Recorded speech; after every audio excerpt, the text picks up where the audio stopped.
Follow the money. That's what I always say. You always follow the money. Yeah. This is Follow the Money with Mitch Moss and Pauly Howard on VSiN. Very busy Tuesday, last day of June. Love saying that. We're live in Vegas. Circa Resort and Casino is the spot. Coming up in this hour in 30 minutes, Chris Bellm's going to join the program. We'll go over one of our favorite ways to bet Major League Baseball, and that is the most wins in the month of July. That's in 30 minutes. A little NBA offseason and World Cup, as well as France and Sweden, are officially underway. To begin the hour, we go out to the Progressive guest line. Longtime friend of the show, the great Matt Vasgersian, MLB Network, joins the program. Hey, Matty, how are you today? Hey, guys. I'm probably the only guy not watching a lot of soccer right now. I don't have the bandwidth for more than one sport at a time. So I hear it's been pretty fun, though. It's been great. It's tough. I say that all the time about certain sports. How do you possibly have the brain capacity when all this stuff is going on at the same exact time? And you're obviously diehard into Major League Baseball, so it would be a little bit difficult. I want to begin here. Fascinating matchup tonight, Yankee Stadium. Schlittler, the short shot to win the American League Cy Young, taking on the two-time defending champ of that award, Skubal, who hasn't been great since coming back from injury. However, this Yankees lineup is absolute. They're rock bottom right now, I think. What do you make of the matchup overall as these two greats take the bump? I think this is probably the day when Tarek Skubal exacts a little bit of revenge. Remember Paul Goldschmidt took him deep twice last time they faced each other. But it feels like a different lifetime for the Yankees lineup, as you mentioned, Mitch. They've been held to 3 hits in 4 straight games. They've lost 9 of their last 12, and they're starting to feel, not that they didn't feel it immediately, but they played pretty well in the immediate absence of Aaron Judge. They are really starting to miss their big right-handed hitters in Judge and Stanton. It's gotten to be, we're in crisis territory here. We had the game on MLB Network last time Schlittler pitched, and he was sailing until later in the start when he got knocked around. He gave up, I think he had a 4-run inning. There was some bad defense that really cost him. His strikeout totals have been great. I think that's probably been cashing pretty consistently. I don't know what his number is tonight. But I don't see the Yankees pushing Skubal around the way they did last time they saw him. Excellent. Wind blowing out again at Wrigley. High total, 11.5. What do you think? Fireworks at Wrigley. How about some guys you like here? Yeah, it's always a wind. It's that handicap just always has to do with the wind. It's incredible. I'd be scared of a couple things there for somebody that was just going to pound on the over. I think Matthew Boyd is really good. I know he's got an ERA over 5, but he's missed a lot of time on the injured list this year. J.P. Sears on the mound for San Diego. They called him up when Lucas Giolito went on the IL. He's a guy that there's a few guys that have numbers against him in the Cubs lineup, Bregman among them. But Bregman's been struggling, man. He's batting under 200 this month. So what do you like? Do you like the matchup numbers? Bregman good against Sears, or are you putting more stock in the player right now? And if you ask a dozen different baseball people that question, you'll get different answers across the board. There's no one matchup, one split that means more than the next. I know this, that Pete Armstrong is pretty much matchup proof right now. And he's been terrific all month. He's got an OPS of almost 1,200 this month. If you wanted a safe way to go on that one, I'd say that game. One that goes off after that, though, is really interesting. Twins-Astros, for me, is an interesting one if you want to jump on a player prop or two, while you still can before they're made illegal. Oh, don't say that.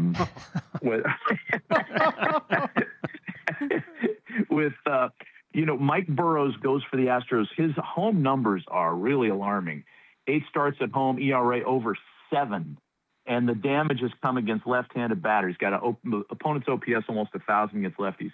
I think the guy that's live in this matchup is the Clemens kid, Cody Clemens. And I don't know what kind of prop you could get on him, but against what Burrows likes to finish counts with, Clemens is a 353 hitter with a slug of 600. So I think that would be a guy. And, I don't know that they write big numbers on Cody Clemens because he's still viewed, I think, as a part-time guy. He's had a really good year.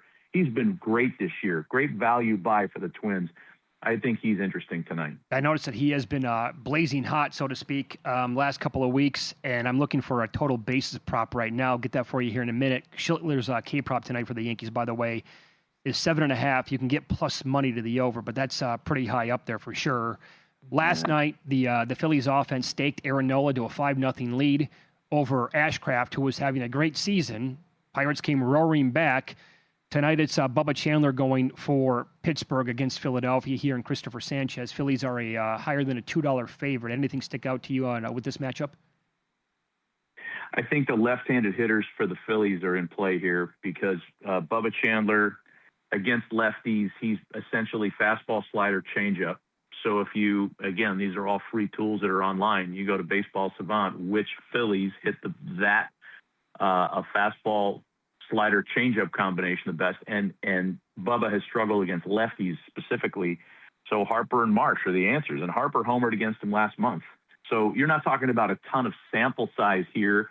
Each of those guys has only faced Chandler that one start in May, but big picture, he's struggled against lefties, and those are the two lefties that you'd want to have a piece of if you're interested in the Phillies tonight. Can you? I know you brought it up before. Can you expand on that for the audience to help out, like a daily handicapping tool? We have great features here at vsin.com. Baseball Savant is extremely hardcore.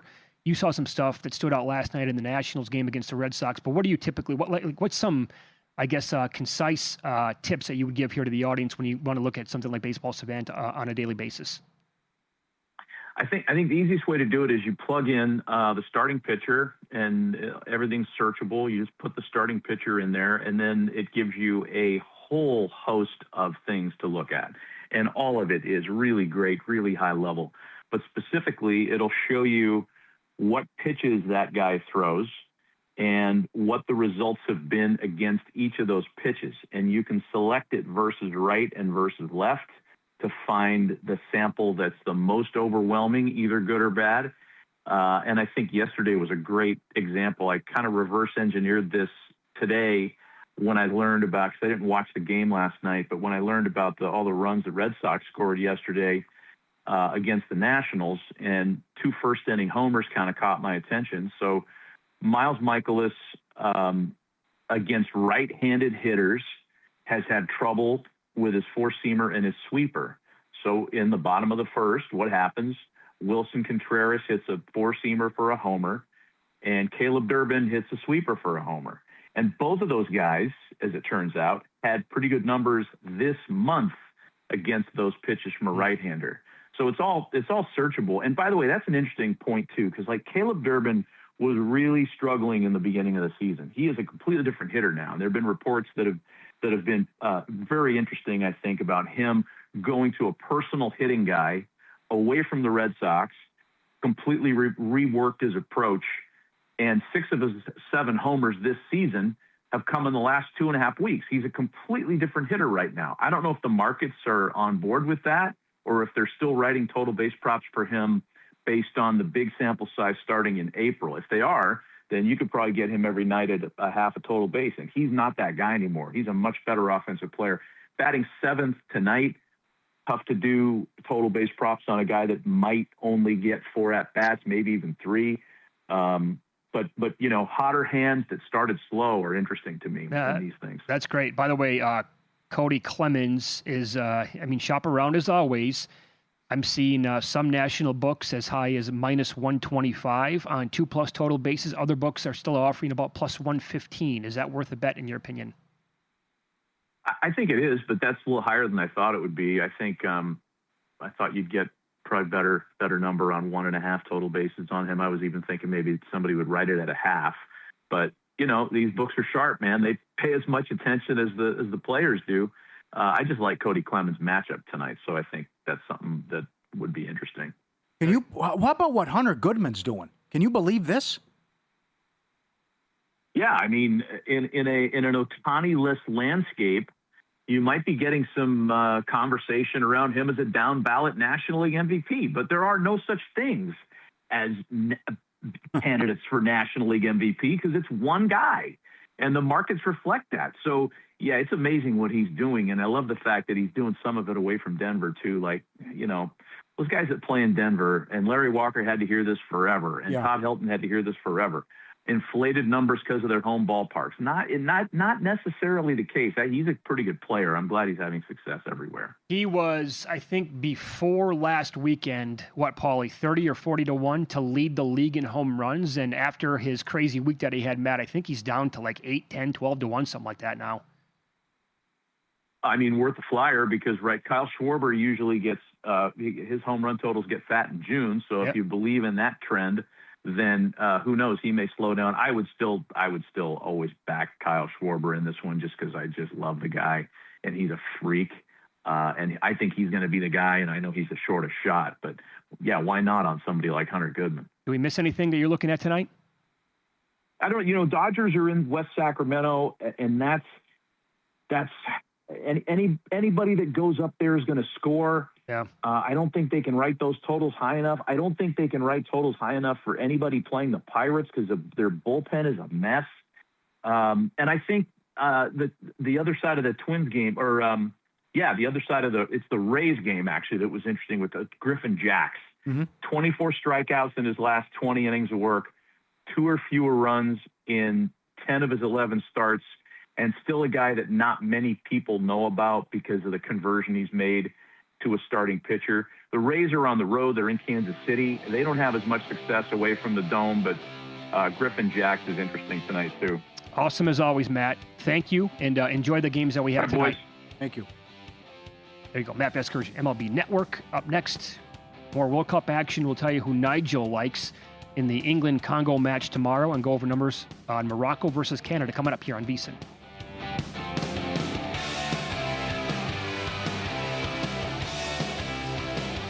So you're listening to this podcast because you want an edge. But what if I told you you're only halfway there? You've got the mindset. Now it's time to get the toolkit to match. Here's the thing. Pro bettors spend thousands on data and tools, but what they don't want you to know is you can get the same edge for a fraction of the cost with VSiN Pro. With VSiN Pro, you get access to expert picks, public betting data, prop projections, powerful tools, analytics, and more. Tap the link in the description and see why thousands of bettors are already using VSiN Pro to cash more bets.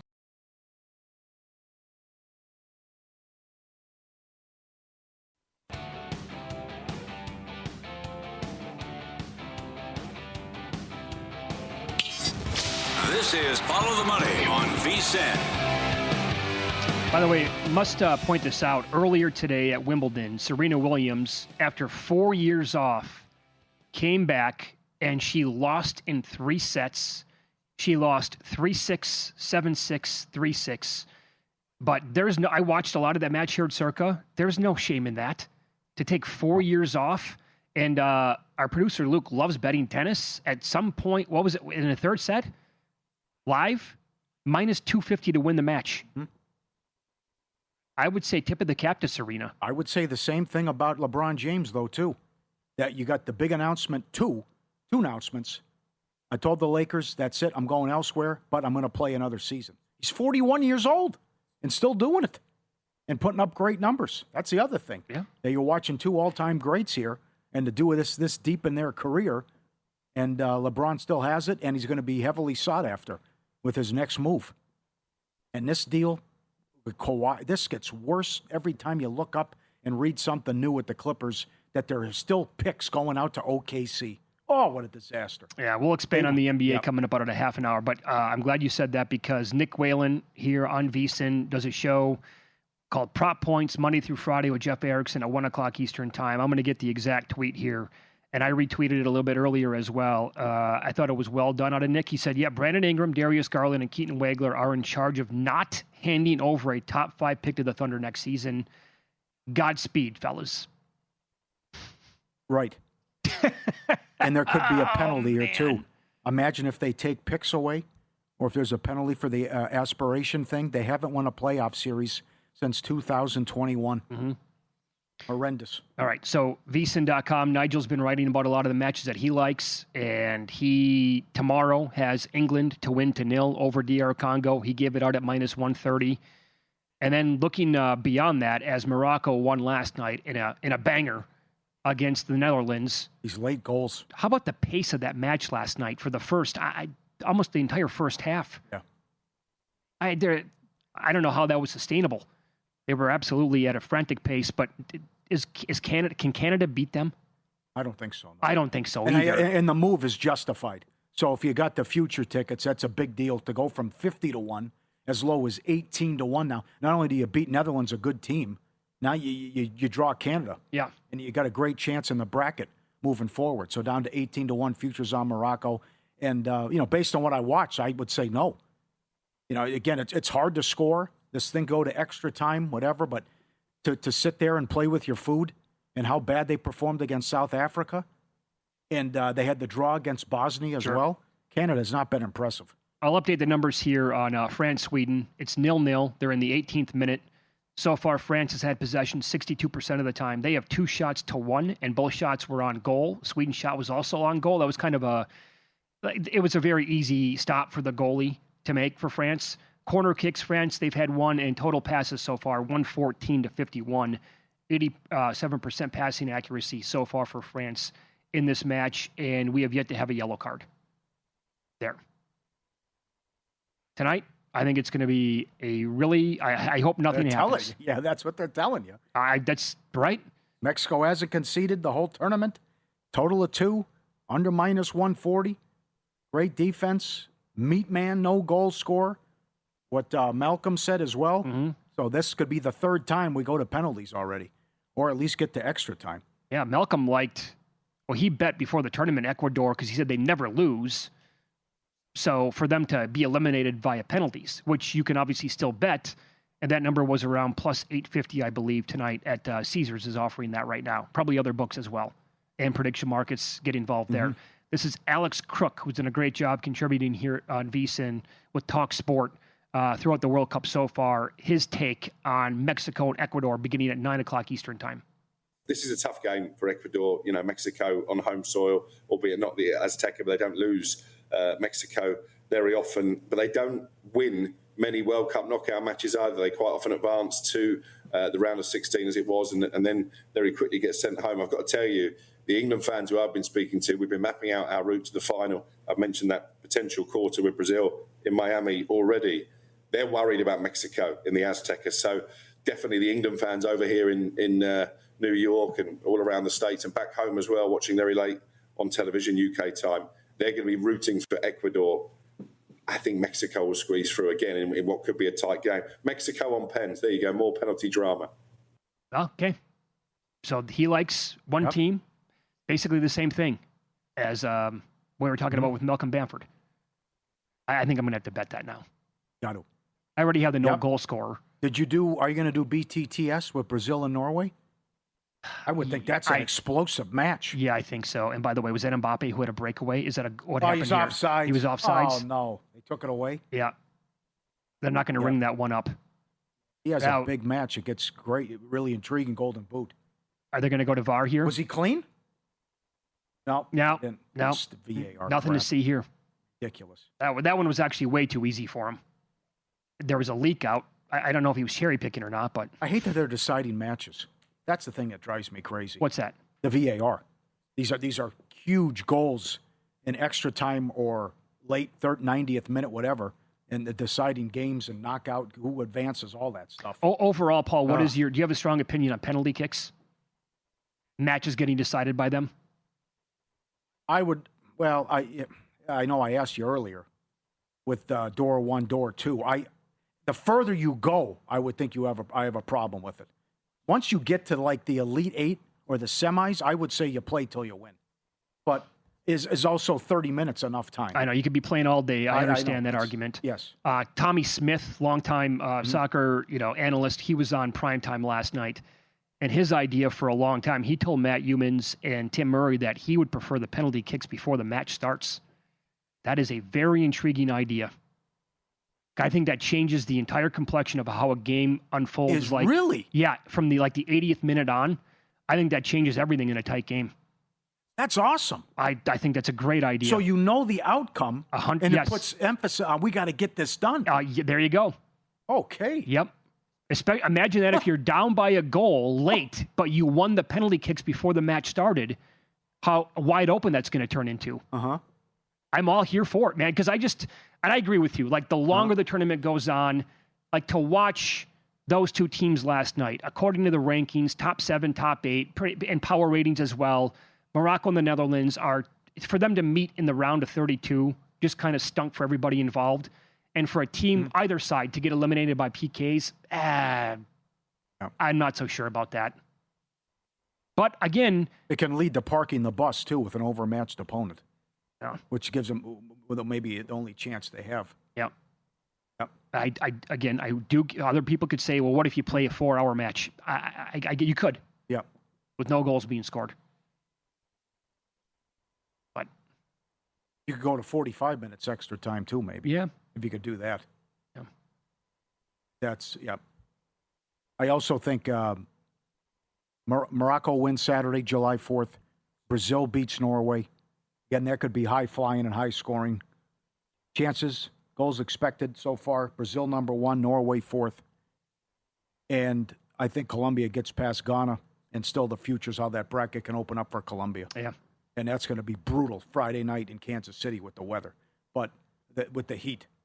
But if there's someone that can get Argentina, I think it's going to be Colombia, based on how well they played against Portugal, and they could do this and pull this off. Yeah, they're really good.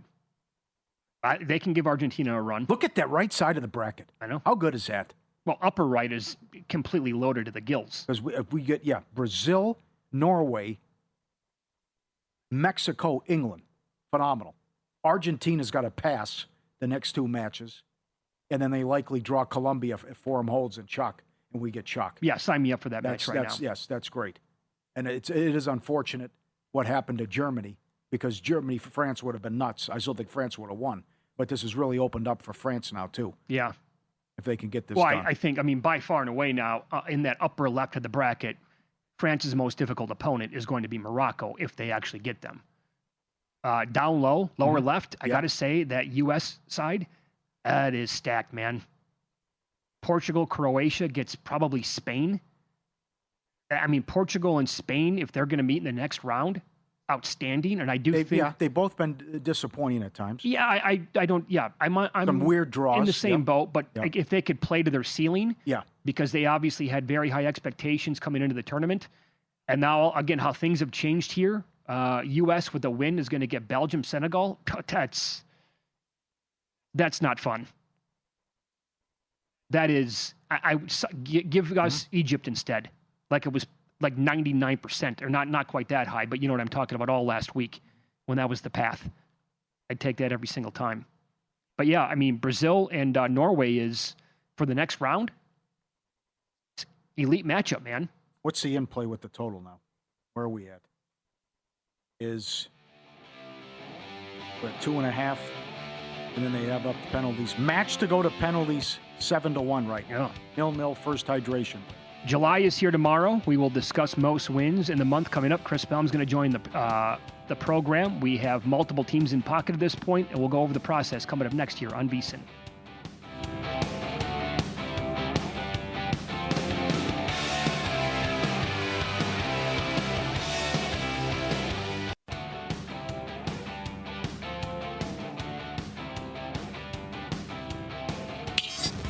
This is Follow the Money on VSiN. It is the final day of June, which means we need to get some bets in pocket for the most wins in the month of July in Major League Baseball. And we do this every month to preview with Chris Bellm. He joins us on the Progressive guest line. Make sure you follow Chris on X, by the way, at Bellm Chris. Last name is spelled Bellm. Hey, Chris, good to talk to you again, my man. How are you today? Doing well. Appreciate you having me back on, and ready to attack July here for the baseball month. Yeah, I said on the air, and I told you individually that I hated the month of June. I was not a fan, but I made 3 bets anyway, and they never had a chance. And look, Miami's going to win this. What did you? Miami was how big of a ticket? Miami takes it down. They closed it out last night, so it doesn't even come down to the last day, which it does many months. 80-1 at Circa. And that follows after the Braves in April go, 20-25-1 range, and then the Brewers 35-40-1 range in May, and now the Marlins 80-1. So unbelievable. What a start, huh? It is. So you always want to be looking at some bombs here to win the month. And again, you tweeted it out earlier today, like all the numbers, the opponent win percentage in July, how many games these teams play in the month, and then based on your numbers, expected wins in the month overall, and you put it up there with the odds from Circa and Caesars. Let's start at the very top. Which teams are expected to have really, really good Julys? Yeah, so I was not expecting any month all season to not see the Dodgers number one. But that happened this month, and for good reason. The Brewers ranked number one this month. They've got 2 more games than the Dodgers, and they also have an easier opponent schedule. So factor both of those in, plus the Brewers have just been absolutely red hot pretty much all season. They come in number one in the model for the month of July. And then Braves are number 2, and they have 27 games, so 3 more than the Dodgers. And then the Dodgers slip in at number 3 this month. Okay. I was on Atlanta, I think, in all 3 months. Not going to get there this month. They did not have a good June, Chris, at all. They have they're tied with the Reds and the Mets for the least amount of wins, which is unbelievable turnaround. Yeah, they have 9 going into tonight. So those 3 teams are tied. What do you think that would have paid? That's a big one. Yeah, no That's kidding. a big one. Unreal. Yeah, so I'm not in on Atlanta. You're not on Atlanta. I am not on the Dodgers. You're not either. But we do have a common play as we work our way down a little bit. Tampa Bay remains a great story. You're on the Rays, correct, for July? Right. I am on the Rays. Yeah. So I got them at 15-1. I think they're still at 15-1 at Circa last check. They have 27 games. So them and the Braves at 27, the Cardinals at 28, and everybody else, less than that. They're number 1 in the AL right now. And throughout June, they had the number 1 whip. So I like some of those recent stats as well. They've been streaky all season, as you've seen, and they're starting to get hot again. It looks like they've won 5 in a row. So I'm gonna attack July with my shorter shot of my plays this month with the Rays. They've got actually 4 against the Yankees next week at home, which does not look as daunting as maybe the numbers suggest. So with that being the toughest part of their schedule, I think they can rack up some wins. Yeah, I was also, I think, a team that I wanted to consider moving forward every month was Philadelphia. I'm not on them, though, because they only do play 24 games. Circa had the better number there at plus 1850. So you're on the Rays. I'm on the Rays as well. We each have a long shot at this point. Tell us about, I think you moved the number here on a team that was 60-1. Yeah, the Cardinals. So they opened 60-1 at Circa. Jumped on them there, and it's more of a numbers play. They're at 34-1, so I could see maybe unbettable at this point. But if you want to maybe wager a little less than what you normally would, just to kind of play around with them, at 28 games played, my target this month I think is 17 wins. I think most months it's going to take 18 or 19 wins to get there. I think 17 wins is the target this month. And with 28 games played, 16 of those at home for the Cardinals. And then on paper, maybe it looks a little bit harder. The Braves are 5 of those. I think that looks a little bit easier than it did, a month or 2 ago. So I think the Cardinals have a path, especially at a big price like that, to get to 17 wins or more. Did you look at and consider if you're buying the White Sox? I did not for this month. Great story, but I tried to make a case for a few teams here, and the White Sox was not really on my radar in this particular month. And by the way, make sure you look. I mean, Caesars does it, Circa does it. DK might post them later tonight or very early tomorrow morning. Unsure with what they've been doing so far to begin the year, but on the White Sox specifically, and you have this in your tweet, right? With all the Chicago 39-1 here at Circa, 90-1 at Caesars. Wow. What a difference there. Is there another, so you have, as we speak, Rays 15 and you have Cardinals 60 in pocket. Are you considering another team at this point? I bet one more, and I usually try to stick to 2, but because of the long shots here, I added the third, and it's the Giants at 50-1. and wow, they're still 50-1 at Caesars. So it's funny. I go from taking the Rays, currently the best team in the AL as far as record goes, to the Giants, the third worst team in the National League. So, going opposite ways there. However, the Giants have the easiest opponent schedule throughout the month of July. They play 7 against the Rockies, and so it's just a schedule play, right? Logan Webb has just been great. Their offense has actually been not bad either. The last couple of months, they're actually 6th each month in OPS. So again, with that schedule up ahead, it's travel friendly as well. A lot of West Coast games, a lot of home games. I think they also have a path. Again, just trying to get to that 17 mark, I think gives you a reasonable chance going into the last couple of days. Yeah, I mean, the turnaround here from Webb after the IL stint, he has been back to the great Logan Webb for like the last, 3 weeks basically. And Robbie Ray has been really good. And the offense is actually, they have a pulse here. So I have a little 50-1 as well. And I had to stick to my guns. I don't love the number, Chris. But the first team I looked at, and I said it on, I'm like, I'm going to have to bet the Brewers in July. And then that's based on their schedule again. They get 26 games. It's one of the easiest in the entire league. And then it pops 5-1. And I'm like, God, I don't love it. But they were my FOMO team, as we like to say. Do you have a FOMO team this month? It would be the Brewers as well. Yeah, okay. I think just because they're so red hot all month. And again, they rank first in the model. So again, maybe there's a reason that I should bet them based on that. And outside the Giants, who I just mentioned with the easiest, the Brewers have the second easiest schedule. So you add how good they are right now, that pitching staff just loaded, and that opponent schedule, it's a great reason to potentially take the Brewers. The one thing is that number you mentioned, and then they have a long stretch. I think it's 11 straight on the road going into the All-Star break. So it's going to be challenging as far as the home road splits go.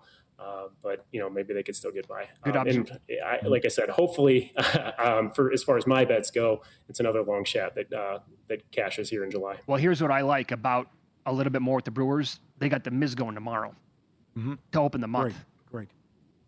I think they pushed him back. They're going with somebody else tomorrow, but I think he's going to go Thursday. Oh, is he? Okay. But again, he might get the same amount of starts throughout July, so I don't know how much that matters. But he was originally scheduled for the 1st, and I think they pushed him back a day. And with the All-Star break, obviously, this month, I would anticipate that, he's going to have pretty close to a full workload until, let's just say that they make a run for the most wins. And if they separate themselves from the rest of that division, maybe eventually in August or September, then they're going to be like, yeah, you're going to go like once a week to get ready for the playoffs, right? Because then they're going to be comfortably in at that point, and they don't have to like fully shut them down then.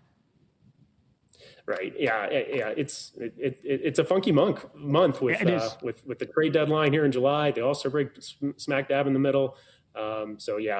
Just unusual things that happen in July that don't happen any other month. Great job, Chris. Love talking to you. Maybe next month it's going to be in studio out here when you're signing up for contests. Again, follow him on X at Bellm Chris, Bellm Chris on X, where he shares all this information. Thanks, pal. Good luck. All right. Appreciate it, guys. Thanks. And he's coming out. You join him as well with the football contest open at Circa. You don't have to live in Las Vegas to play. You're required in-person registration. And then Winner Circle Proxy handles your weekly submissions so you can make your picks anywhere in the country.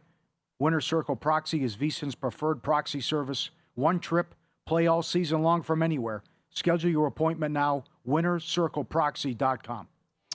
This is Follow the Money on VSiN, the Sports Betting Network. Today has been quite the day in the association, and we have the Commissioner's Cup tonight in the WNBA. A lot has happened with this game, including a bet that Doug Kazarian put me on last night. I'll tell you about that coming up here on VSiN.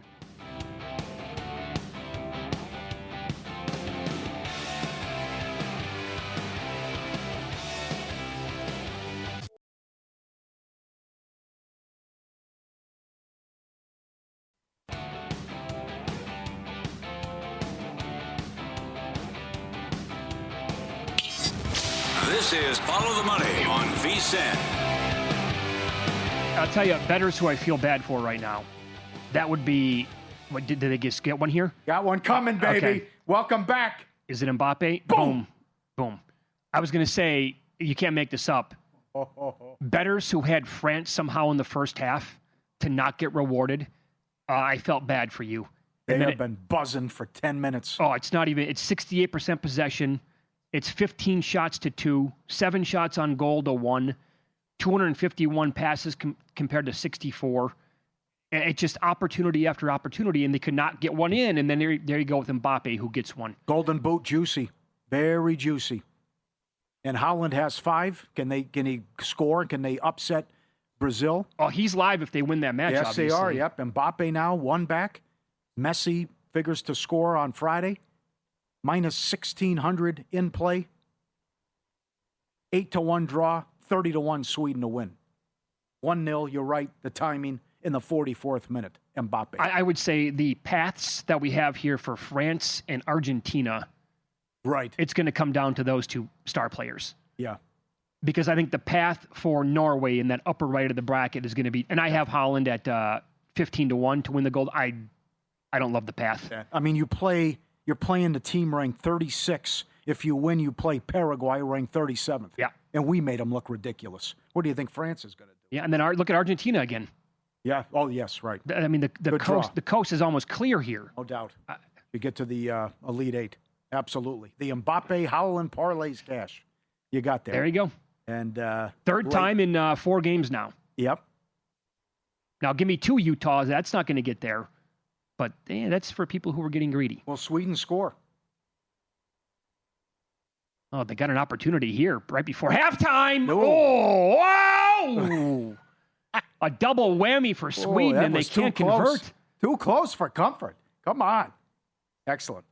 We got 3 minutes of added time before it's halftime. Let me pay out the tease here. A lot has happened with this WNBA Commissioner's Cup tonight. Asia Wilson's not playing for the Aces, unfortunately. It's unfortunate. We got an unbelievable email on like a Malinsky special as well. Yep. But it goes out the window because of the injury. So the bet that Doug Kazarian texted me about last night is Kennedy Carter. Now, the number is gone, but there was a book that offered 10-plus points at minus 120.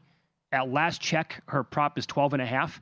I actually think betting her to score like 15 is not bad right now if you did not get down on her early before the numbers moved. With no Wilson in this game, and the total is 173.5. Yeah, bad beat for the league. Yeah, I mean, to take the best player out of the game tonight. Yep. And for those of you who are on the Liberty at minus 2, there's a good bet. I'll tell you who, Linescu. Right. I know DK is not a fan at all. She does not put up impressive numbers whatsoever. Yeah. I think she is, from someone who watches from afar, she has to be the most overrated player in the WNBA. Okay. And her points prop has recently been like 16.5. Paul, she's not even coming close. Yeah. Yep. I like the Aces until the injury. Can't do it now. The line move is justified as you lose the MVP. We are 12 minutes away from the start of free agency. Already a banger to start. LeBron will not retire and tells the Lakers, I'm moving on. At Kelce, he's 49% to go to Golden State. He's 30% to go to Cleveland, 14% to go to Miami. Last week, he was 75% to stay with the Lakers, and it continues to plummet. And the moves also, this is up at DraftKings. There's not a lot of interest in the Celtics, not happy with the return for Jaylen Brown. But now knowing that Boston wants to move him and you dangled him and couldn't get Giannis, Portland wouldn't give up Klingon. They were plus 250 yesterday to get him.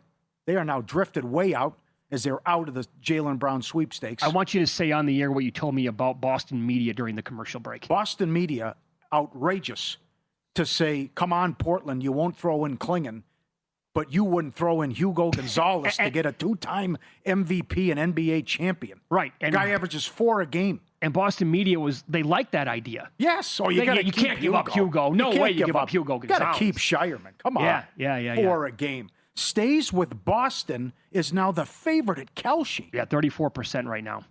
And the Clippers are out. Portland's out. At DraftKings, he moved from 18-1 to 3-1 to go to Denver. Well, you can get a better number on Kelce right now. That's 11%. To go to the Nuggets. I like that trade for both sides. It would be Jamal Murray and Cam Johnson. if I'm Denver, I find a way to do it without Jamal Murray. Been too big to that team with Joker. He's the second best player for the last 5 years for that team, longer than that, actually. Yep. And so I would try to get around that. What do you think about just betting the no on to come back to Boston or retire? Jaylen Brown's going to be okay running this back. He's been very critical and outspoken on social media. Yes. To go along with everything that he's had to put up with now. Yes. And I'm sorry, but Jason Tatum's out for almost the entire year, and Brown steps up and carries this team to what he did in the regular season and had like his best season of all time.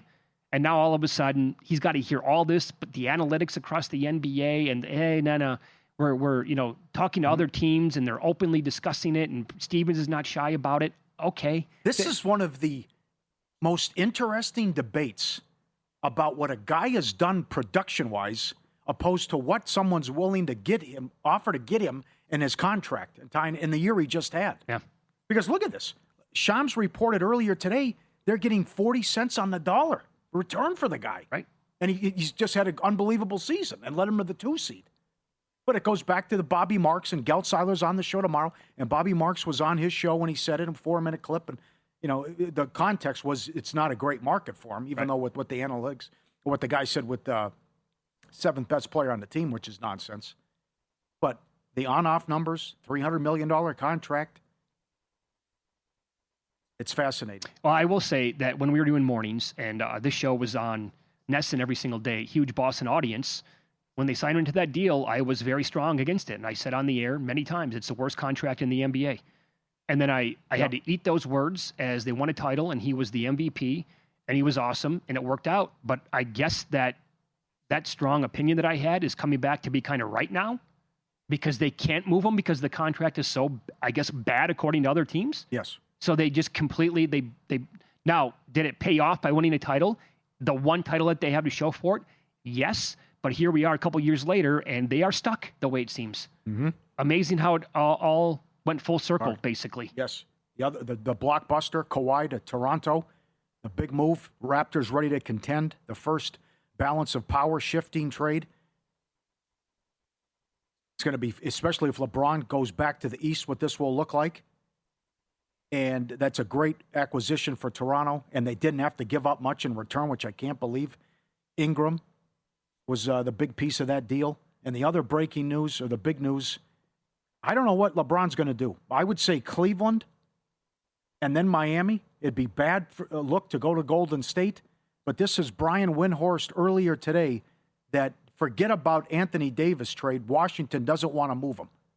I'm taking the Anthony Davis thing off the front burner. I do not have data that says that that's likely to happen. Now, I could change. My information could change. I do not see traction from the Wizards to want to do that. The Warriors told Jimmy Butler they're not trading him. I think the focus right now is, can they get LeBron James away from the Los Angeles Lakers? That's not enough.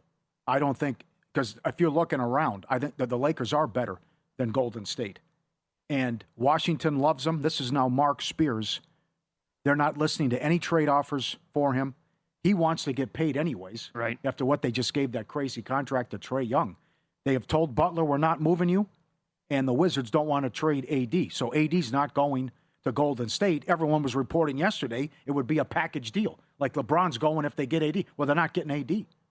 Yeah. So is LeBron going to still join Curry? I think that's a good situation. I don't know if I'm LeBron, if I'm going to go to Golden State, I would need like concrete proof that Jimmy Butler is going to be okay. Yes, right. For much of the season next year. And I don't know if Golden State can provide that for him or not. I have to say that with Toronto side, I've seen a bunch of reaction on Twitter, basically calling the Raptors now one of the best teams in the Eastern Conference, which they might be. I mean, top two though, elite defensively here. I mean, where are the 3-point shots coming from? Yeah, I know. With the current roster. Yeah. Like, are they going to be able to fill it up enough? Defensively, again, they're going to be outstanding. But that's, I mean, you're going to have plenty of nights where other teams are hitting their shots, and if you don't have the firepower to keep up with them, that's just not going to be good enough. That's the way the world works now in this sport. I'm not rushing out, and I'm not telling people to go, what are they, 9-1 right now? That neighborhood? Yes, correct. Yeah, I'm not betting that right now. No one's talking about the Pacers. What if LeBron goes to Cleveland? Maybe Riley can pull something off in Miami. But to tie it all together, Boston plus 250 to win the conference is outrageous. Oh, yeah, their power rating's been wrong for 5 years, basically. Yes. How many times were they laying 12, 13, 14 points and, losing outright at home? Mike Palm next. Betting advice on Mexico, Ecuador. Later tonight, same thing for England, DR Congo at noon Eastern tomorrow here on Follow the Money. It's VSiN, the Sports Betting Network.